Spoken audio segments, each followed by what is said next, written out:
Okay, so it's Tuesday, 27th of April, 2010, and we had the Goldman Sachs hearings in Washington today, and everybody else is kind of pitching in with their thoughts, so I thought I'd add mine. I've got kind of 5 points to make. The first one is we definitely saw a superstar senator today, Senator Carl Levin. He's a Democrat from Michigan. Is the chairman of this Senate subcommittee that's investigating Wall Street and the financial crisis. And I found him to be incredibly impressive. I've seen him before. He's on the ball and very well researched in these matters. I particularly liked that he referred back to lessons from the Great Depression, because I think they're all applicable to the situation we find ourselves in at the moment. And clearly he's working for taxpayers and does not appear to be bought by Wall Street, which, unfortunately we've seen too often in a lot of these kind of inquiries. Whiz Kids, really? We know the asset-backed securities trading desk isn't where the sharpest tools in the shed end up, but I'm sorry, today was pretty disappointing. We had things like, I can't see which email you're referring to. Could you repeat the question, please? And, I don't remember. Do you expect us to think that you guys are dumb or dodging the question? I was embarrassed for these people. I would have had far more respect for them if they'd just played straight and answered the questions as best they could. And something I thought was important that I'm not sure the senators are getting. They appear to be obsessed with this fact that, Goldman Sachs, you didn't do right by the customer. And I think in some ways it shows the senators are a little bit out of their depth. I don't believe, in my opinion at least, that the customer angle applies to a market maker. With a market making kind of situation that Goldman Sachs is in this part of their business, this isn't their advisory business, this is in this part of their business. Effectively, we agreed to do a deal. You want to buy a security, and I'll first of all find it, and then I'll sell it to you. And it's just really a question of agreeing on price. You're not necessarily my customer in the kind of traditional sense of customer and customer service. I'm just your agent in getting this deal done. I don't have a responsibility for you making money. It's up to you to do your own research. And you wanted something, and I facilitated it. I think this whole aspect of you being my customer is really being overplayed. I didn't particularly like the bookie analogy that Senator Claire McCaskill used, but it's closer to the mark than the kind of traditional customer aspect. In this instance, you might be using a bookie to take position and bet on an outcome. Now, the bookie's going to take your money, but you don't consider that you're a customer of the bookie. You have different objectives. You want the bet to pay off, and you want the bookie to pay you. On the other hand, the bookie wants to offload the risk. He wants to make sure that he makes more money from the losing bettors than he has to pay out to the winning bettors. So all the bookie is doing is really just facilitating you taking a position and making a bet. So I think this whole customer angle is going to be a dead end, and I wish that senators would drop it. So it raises the question, Goldman didn't cover themselves in glory today, but I didn't get a feeling that they were the real villains. In my opinion, the real villains are the rating agencies.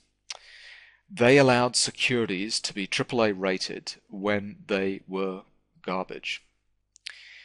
And clearly the rating methodology and the quality of the underlying loans was known, was researched, was understood, and most likely was gamed by Goldman.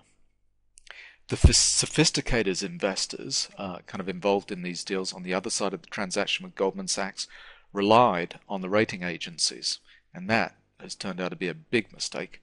Goldman didn't. Goldman profited from the collapse in the housing market not because house price collapsed, but because the securities were full of garbage loans, and Goldman knew or suspected it and had better information. And so it just points to information arbitrage in the markets, and the people that win in the end are the people with better information, and that is why Goldman is making money. They have better information, and the investors, sophisticated so-called investors, lost money because they were lazy. They didn't do their research, and they relied on these rating agencies. And the sad thing is, we've seen this all before. And I'm going to go back to Michael Milken, Drexel Burnham Lambert in the 70s and 80s, and the junk bond fiasco. Now, if you'll remember what a junk bond was all about, was this idea of portfolio diversification. If you combined multiple junk bonds into portfolios, then as a group they had higher risk-adjusted returns than the individual bonds, and it was a function of their industry diversification. Now, this was a great theory, worked out in the short term. However, in the long term, when we had a recession, when all the businesses did badly simultaneously, and remember, a lot of these businesses were leveraged with excessive LBO debt, they started to default. And it was the fact that they all started defaulting simultaneously that turned these so-called higher return junk bonds into what they actually were. They were really junk bonds. And it was a result of this portfolio diversification theory that exists within financial analysis, where it appears as to be that you can get away with a higher risk-adjusted return by grouping these in the portfolio. Everything works fine until they all start defaulting at the same time, and that happens when we have kind of broad-based recessions, as we did at the end of the 80s. And so when it comes to the subprime loans, we're just rinsing and repeating. These subprime loans bundled together to create high-yield, lower-risk securities that were sold securitized to investors. And there was an idea that there was geographic diversification used in the subprime and mortgage lending markets. It assumed that the housing markets would not go down together. And it all went fine until we had a housing collapse when all of the markets kind of did badly simultaneously, something that we'd not seen since the Great Depression. And then all of a sudden the garbage loans that were packaged together started all defaulting at the same time. So this is a theory that we've seen kind of blow up in our face before, and we've repeated it again and again. And the rating agencies this time around should have been far better versed in what happened with the junk bond fiasco and not have done exactly the same thing as they did with the subprime and the mortgage-backed securities markets. It just reinforces a lesson for us that there's no free lunch. In the long run, you really can't get higher returns without higher risk. You might get away with it in the short term, but in the long term, there is a correlation, direct correlation between risk and return. So there we go. I was riveted by the testimony by Goldman Sachs today in Washington. I had to get a few of those kind of things off my chest, and let's see how this all turns out.